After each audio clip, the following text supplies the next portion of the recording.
It's like somebody's Dude, he's like dry heaving. Did you hear that? All right, guys, we are back. There's actually racing happening in the world. Crazy, right? Yeah, I can't believe this. This is somewhere down in that South Pacific. I don't know, New Zealand, Australia, something over there where they say mate and have kangaroos and stuff. I think, right? This is Australia. This is the land down under. For my Australian fans out there, this is the Moonta crit. I don't exactly know where it is, but I'm sure some of my loyal Australian fans will let me know in the comment section. But this is our buddy Barnaby. I think this will be our third race. Yeah. With Barnaby, maybe our fourth race. Yeah, I think it's the third race with Sir Barnaby here. He's had a pretty steep learning curve of kind of missing the move and or just misjudging his efforts. So I think this will be a good case study to see if he can get his timing right, because this is a fast 4-corner crit that while these races aren't necessarily as physiologically tough, timing becomes ever more critical and tactics becomes absolutely crucial to your results. So the lessons learned in the previous races will definitely be applied here, and I think that's true of all racing, is that you learn from your last mistakes, right? I've absolutely, yeah, for sure. And even, I mean, I'm over 10 years in this sport, and it's a learning experience, but I've absolutely loved watching Barnaby's progression and how much he's advanced, how much better he's gotten just in this 1 year that we've kind of been tracking him as an athlete. It's been fun to do the commentaries with him. So Barnaby, thanks again for sending these in, and thanks to your team. That's the guys right here in the black and white kit. It's the Port Adelaide Cycling Club, PACC. You see on their bib, number 29 in front of him is one of his last guys, because let's just talk about this race up to this point. We have 4.5 kilometers to go, but which means about 5 minutes. But there's been another 55 minutes in this Masters Cat 2 race. It's 30-year plus race. The first 55 minutes of this race, his teammates had a plan, and they're like, we're going to make this race as hard as possible, and if we can get away in a breakaway, then that's great. We can try to win it from there. If not, Barnaby, you have a pretty wicked sprint.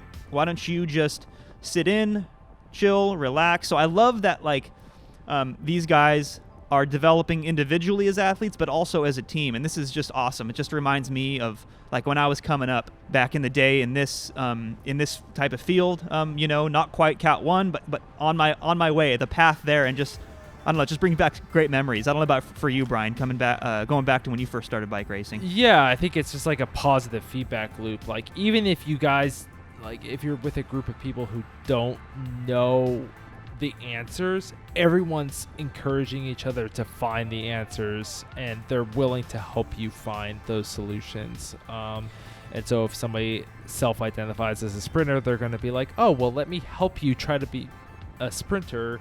Even if they don't have the answers, the more time you spend sprinting, the more time you're going to figure it out, right? Yeah. We missed a near crash back there. It wasn't too exciting, but I just saw it in the rear camera. If you guys want to check that out again. Somebody just tried to kind of edge into Barnaby, but hey, Barnaby had his handlebars in front of the other guy, so Barnaby's got the upper hand, right? As long as your handlebars are in front of theirs, they can bump into your hip as much as they want. That rear wheel isn't going anywhere. Their front wheel is the one you have to protect. Always protect your front wheel. Anyway, I digress. You make a good point.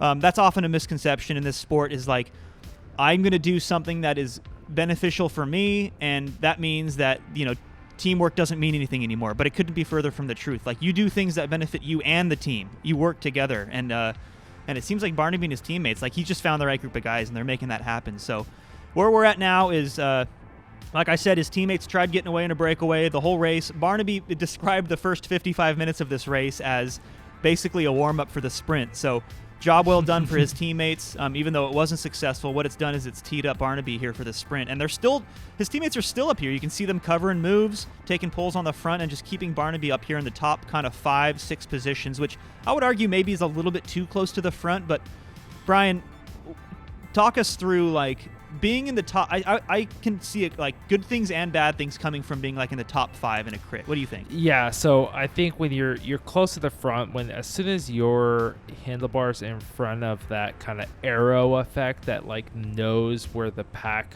actually forms as a body, you're clear of like the washing machine effect, which is like the churning over and riders passing each other with every slowdown. So what that means is like you're doing less accelerations, which is really, really, really good as far as preparing for a sprint finish. The catch is that you're probably pushing a little bit more wind than you otherwise need to.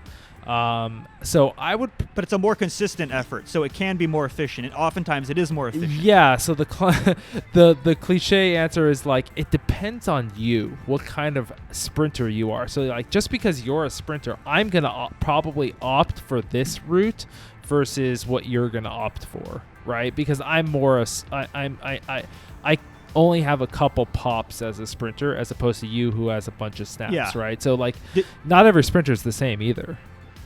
Did you see that slowdown too? They're coming. That was 2 laps to go. They're coming through the line with 2 laps to go. It slowed down for a minute, and that's when you can go from 7th to 27th real fast. And I want to compliment Barnaby for not letting that happen. And he's found himself right up here in the mix again. And by the way, Darren Hicks, going to call this guy out again.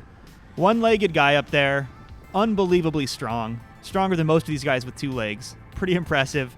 I guess he's like a Paralympic athlete for Australia or something like that. He mentioned it in his last video, showing some of these guys how to race. It's pretty impressive. But let's talk about Barnaby's position now. I think he is 6th wheel, something like that. Absolutely love this position. We're coming through the start-finish straightaway. Bell lap, 1 lap to go. This is just the best position because let's look who's in front of him. You have a guy who can go from 1K out, who is the Paralympic champion.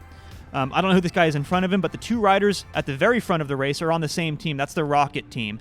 They're trying to set up their sprinter, so you know that they're going to keep it fast in this position. And check out who's sneaking up the inside right now. 3rd Rocket guy. Okay, so now you have 3 guys from the same team, and you know when there's 3 guys from the same team, they're going to keep it fast. Cheeky little move by Barnaby right here to close that one wheel on the left. It looks like he's kind of fighting with him right now. Rocket guy's job is done. He peels off. And now this is a critical moment. And I want to talk about it in a little bit more detail, so hang in there. But let's just work through these last couple corners first. Barnaby transitions to the Rocket guys. And look at these smooth corners. 2 last corners, takes a few pedal strokes, preserves all of his speed, 30 miles an hour through that corner, almost stuffs it into that curve. Full clench. But he full clench. Leaves full clench, leaves a little sprinter's gap, and then just comes barreling past all these riders. Preserves all of his speed. Like, I don't know, man. I have nothing bad to say about that sprint. I was racking my brain. How can I possibly criticize that sprint? But that looked pretty spot on, thanks to some great efforts by his team leading up to that moment. But don't go anywhere. Let's just roll back just a second, Brian. Hang in there for a moment. I want to talk about 2 critical moments that allowed him to get the win. All right, guys, as promised, we're going to review these couple of moments that gave Barnaby the win. The first one's right here. Now, I'm going to pause it with 391 meters to go. You might be wondering, why on earth would Barnaby be letting this wheel go? Under 400 meters to go, less than a half a lap. But this is genius. Because look on the left, right? What Barnaby's done is he's read the race.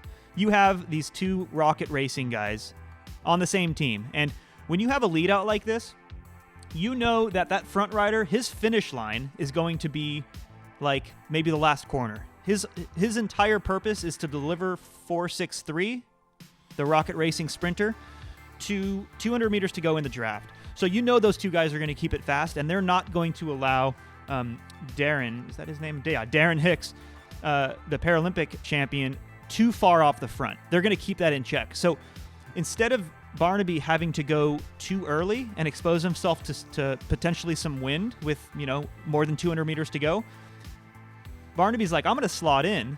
I'm going to be basically part of this Rocket Racing lead out, and then I'm going to only jump out and start my sprint with 150, maybe 200 meters to go. And I think that's just genius. Yeah, I mean, ultimately, Darren acts kind of like a little carrot here, and he actually preemptively keeps the lead out fast, which is just helping Barnaby at the end of the day. Yep.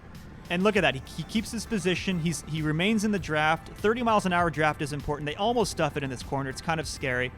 And then a couple of things happen right here. I'm really excited to talk about this. The first thing that Barnaby did is he let a little sprinter's gap open up. And for those of you who don't know what that means, so oftentimes it's beneficial to actually let a small gap open up. We're not talking like a second or two. We're talking about like a bike length of a gap between your front wheel and the rear wheel of the guy in front of you. The idea is if you start your sprint and then carry that extra speed past the rider in front of you, that speed differential makes it very difficult for the other sprinter to get into your draft because you're already going faster than them. Whereas if you didn't let a sprinter's gap open up and you just started sprinting next to them and it was kind of a drag race, well, they could easily slot into your draft because maybe you're only going 1 mile an hour faster than them. They can get into your draft, wait until 50 meters to go, and then pip you at the line. And nobody, trust me, I've been there. You don't want that to happen in the sprint. So that's the first thing that Barnaby did, which is just genius.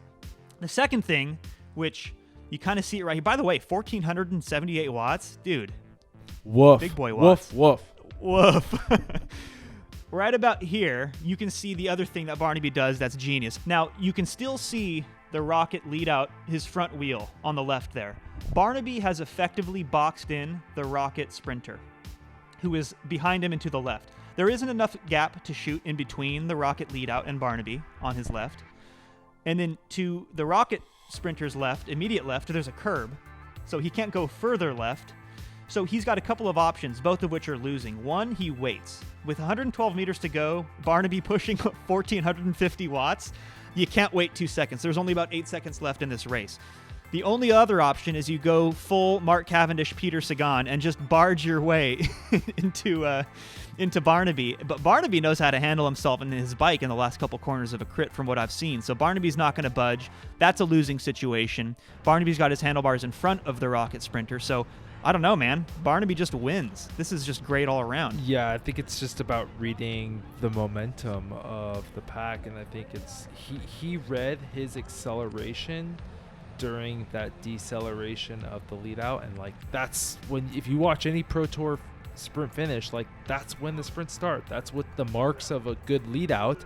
The catch is that Barnaby kind of ultimately hijacked that lead out by Rocket Racing, right? He hijacked the lead out and then he boxed in their sprinter. He was just like, thanks, and I'll see you later. and then he uncorked this massive sprint thanks to his teammates. And thanks to probably, let's not discredit Barnaby's effort too. I mean, thanks to a ton of training and just like understanding how to race. And it seems like it's all coming together. You know, just to bring this back full circle to where we started, it's just been great to see Barnaby's progression, and man, this is like the pinnacle of it. And I'm really excited to see what he's capable of doing in the next race. So keep uploading, keep submitting your videos. It's great watching your stuff, and great watching any races these days, to be honest. Yeah, and the dry heaving. And the dry. I was just gonna say, and keep dry heaving at the end of the sprints. You know you're doing it right. Thanks for having me, Jeff. Yeah, man, always a pleasure. Brian, thanks for coming on. We'll see you guys at the next one, and stay safe out there.